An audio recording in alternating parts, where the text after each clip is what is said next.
خوفناک جادوگر اور پریاں۔ کسی زمانے کی بات ہے، ایک گھنے جنگل میں خوفناک جادوگر رہتا تھا۔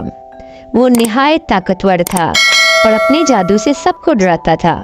اس کے دل میں نہ کسی کے لیے رحم تھا اور نہ ہی محبت۔ اس نے جنگل کے سب سے خوبصورت مقامات پر قبضہ کر لیا تھا اور وہاں اس کی اجازت کے بغیر کوئی انسان یا جانور نہیں جا سکتا تھا۔ اسی جنگل میں ایک خوبصورت چھپے ہوئے باغ میں پریاں رہتی تھیں۔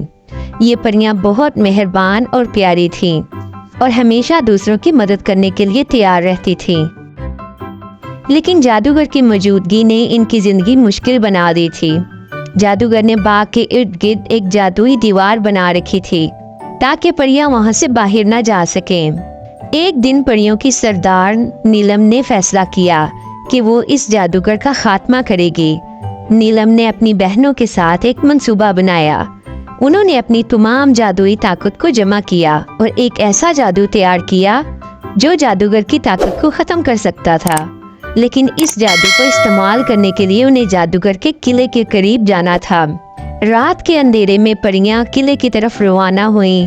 وہ نہایت احتیاط سے چل رہی تھی تاکہ جادوگر کو ان کی موجودگی کا پتہ نہ چلے۔ جب وہ قلعے کے قریب پہنچی تو انہوں نے اپنا جادوئی منتر پڑھا۔ قلعے کے اندر جادوگر کو اچانک اپنی طاقت کم ہوتی ہوئی محسوس ہوئی۔ وہ غصے میں باہر آیا، لیکن پریوں نے اس پر اپنا جادو چلا دیا تھا۔ جادوگر کی طاقت ختم ہو گئی اور وہ ہمیشہ کے لیے کمزور ہو گیا۔